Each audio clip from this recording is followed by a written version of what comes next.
पिछले एपिसोड में हमने देखा था कि कॉमन योंग ने उस पेशेंट को उसके पापा के इलेक्शन के रैली में ही छोड़ दिया था।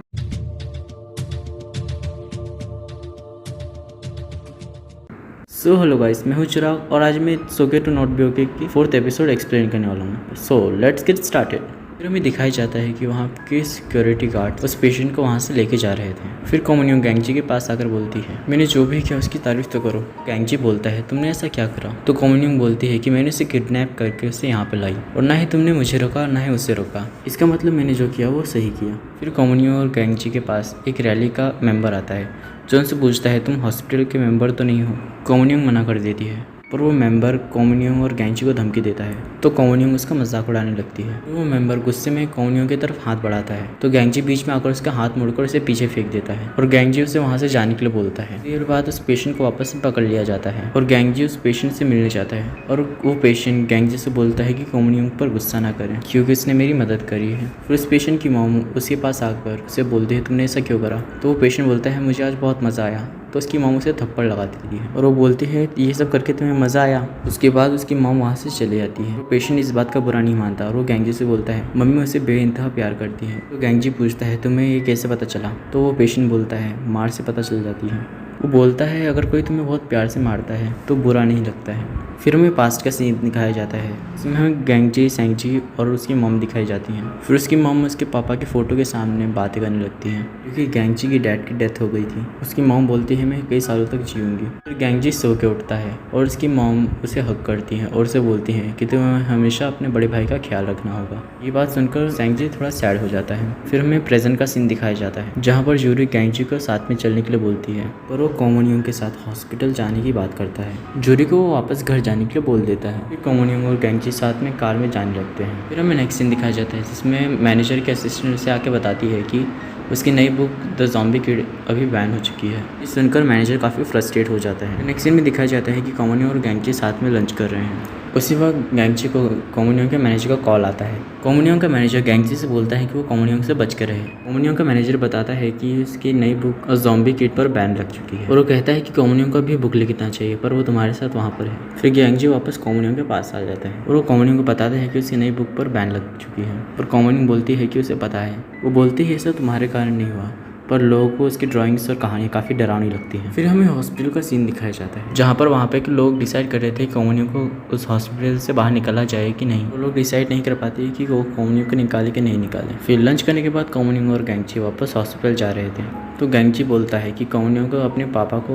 वॉक पर ले जाना चाहिए और कॉमन योंग बोलती है कि उसे इन सब चीज़ों से फ़र्क नहीं पड़ता और वो अपना टाइम भी बर्बाद नहीं करना चाहती। फिर कॉमन योंग काफ़ी सारी बातें करने लगती हैं जो कि गैंगजी को गुस्सा दिलाने लगती हैं और एक हद के बाद गैंगजी बोलता है कि उससे गाड़ी से बाहर जाना है और वो कार को रोक देता है। फिर वो कार से उतरकर जाने लगता है पर कॉमन योंग उसे काफ़ी रोकने की कोशिश करती है पर फिर भी गैंगजी वहाँ से जाने लगता है। फिर कॉमन योंग गैंगजी को आई लव यू बोल देती है पर गैंगजी कॉमन योंग को इग्नोर करके वहाँ से जाने लगता है। कॉमन योंग चिल्लाती रह जाती है और गैंगजी वहाँ से चले जाती है। उसके बाद कॉमन योंग वापस अपने घर पहुँच जाती है पर वहाँ पर उसका मैनेजर वहीं पर उसका वेट कर रहा था। वो उसे वापस शहर ले जाने की काफ़ी कोशिश करता है पर वो कॉमन योंग नहीं मानती। उसके बाद कॉमन योंग अपने मैनेजर को वहीं पर रुकने का ऑफर करती है पर कॉमन योंग का मैनेजर वहाँ से चले जाता है। उसके बाद कॉमन योंग अपने बाल बनाने लगती है। फिर हमें पास्ट का सीन दिखाया जाता है जहाँ पे एक दरवाजे के पीछे से खून निकल रहा था। उसके बाद वो सीन कट हो जाता है। फिर हमें कॉमन योंग का मैनेजर जेसू के रेस्टोरेंट में दिखाया जाता है और इसी वक्त वहाँ पर जूरी आ जाती है। जूरी को देख के कॉमन योंग के मैनेजर के आसपास काफ़ी तेज हवा चलने लगती है, बिल्कुल एक रोमांटिक टिपिकल बॉलीवुड स्टाइल में। मैनेजर जूरी को उससे ज्वाइन करने के लिए बोलता है पर जूरी मना कर देती है। उसके बाद जूरी और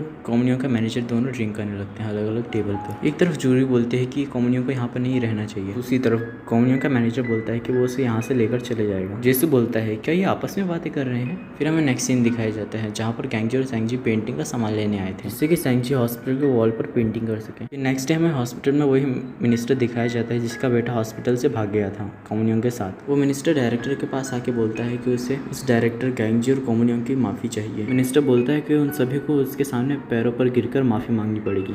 हॉस्पिटल का स्टाफ कॉमन योंग को बुलाने वाला था पर गैंगजी उन सभी को रोक देता है और वो खुद मिनिस्टर से मिलने के लिए चले जाता है। वो मिनिस्टर अपने ही बेटे के बारे में बुरा भला बोलने लगता है और वो गैंगजी को दोष देता है कि वो तुम उसे संभाल नहीं पाए। बोलता है कि वो दूसरे हॉस्पिटल में उसके बेटे को लेकर चले जाएगा। फिर गैंगजी गुस्से में आकर चिल्लाकर उसे बोलता है कि अगर तुम्हें अपना बेटा संभाला नहीं चाहता तो उसे पैदा क्यों किया। ये सुनकर वो मिनिस्टर काफ़ी गुस्सा हो जाता है और गैंगची को जोर से थप्पड़ लगा देता है। फिर वो मिनिस्टर वहाँ से चले जाता है। डायरेक्टर इन सभी चीज़ों को रिकॉर्ड कर लेता है और वो पॉलिटिशियन को ब्लैकमेल करने की कोशिश करता है जिससे कि वो गैंगची के थप्पड़ का बदला ले सके। जिसके बाद हमें सैंगजी दिखाया जाता है जो कि हॉस्पिटल के आसपास की फ़ोटोज़ ले रहा था। फिर वो हॉस्पिटल में आ जाता है और वो हॉस्पिटल के हिसाब से अपनी पेंटिंग के बारे में सोचने लगता है। वहीं पर कोमोनियोंग आ जाती है। फिर वो दोनों बातें करने लगते हैं और सेल्फीज लेते हैं। सैंगजी कोमोनियोंग को उसकी बनाई हुई पेंटिंग्स भी दिखाता है। फिर वहाँ पर गैंगजी आ जाता है। वो सैंगजी को लॉबी में जाने के लिए बोलता है पर सैंगजी नहीं मानता, पर गैंगजी उस पर जोर से चिल्लाकर उसे अंदर भेजने की कोशिश करता है। फिर कोमोनियोंग गैंगजी को देखती है और वो बोलती है कि तुम्हें आखिर किसी ने थप्पड़ मारा है क्या।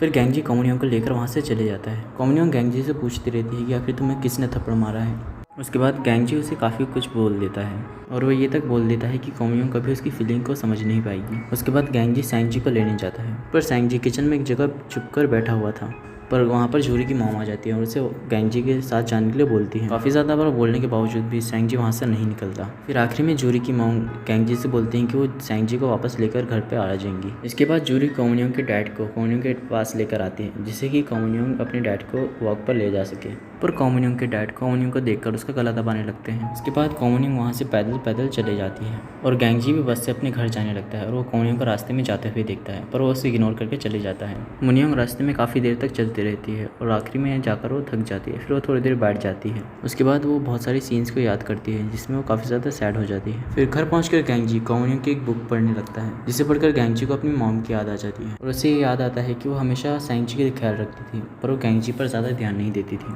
और गैंगजी वहाँ पर रोने लगता है। और हमें कोमोनियोंग का भी सीन दिखाया जाता है जहाँ पर कोमोनियोंग की मॉम से काफ़ी सारी चीज़ें बताती हैं कि वो सबसे अलग है और वो सबसे जुदा है। फिर हमें रात का सीन दिखाया जाता है जहाँ पर जेसो घर पहुँच गया था और गैंगजी को आकर बताता है कि कोमोनियोंग के डैड ने कोमोनियोंग के गला दबाने की कोशिश करी थी। सुनकर गैंगजी फटाफट जेसो की बाइक लेकर कोमोनियोंग को ढूंढने चले जाता है और बाहर काफ़ी बारिश भी हो रही थी। कोमोनियोंग भी बारिश में यूं ही चले जा रही थी। फिर आखिर में गैंगजी वहाँ पर पहुँच जाता है और कोमोनियोंग को देख लेता है। वो कोमोनियोंग का अपना जैकेट पहनाता है और कोमोनियोंग उसके गले लग जाती है। आई होप आपको ये वीडियो अच्छी लगी होगी। अगर आपको ये वीडियो अच्छी लगी तो इस वीडियो को लाइक करें, कमेंट करें, शेयर करें, सब्सक्राइब करें और आने वाले सभी वीडियोज़ को देखने की कोशिश करें वरना आपकी स्टोरी अच्छी तरीके से समझ नहीं आएगी। And thank you for watching. So bye.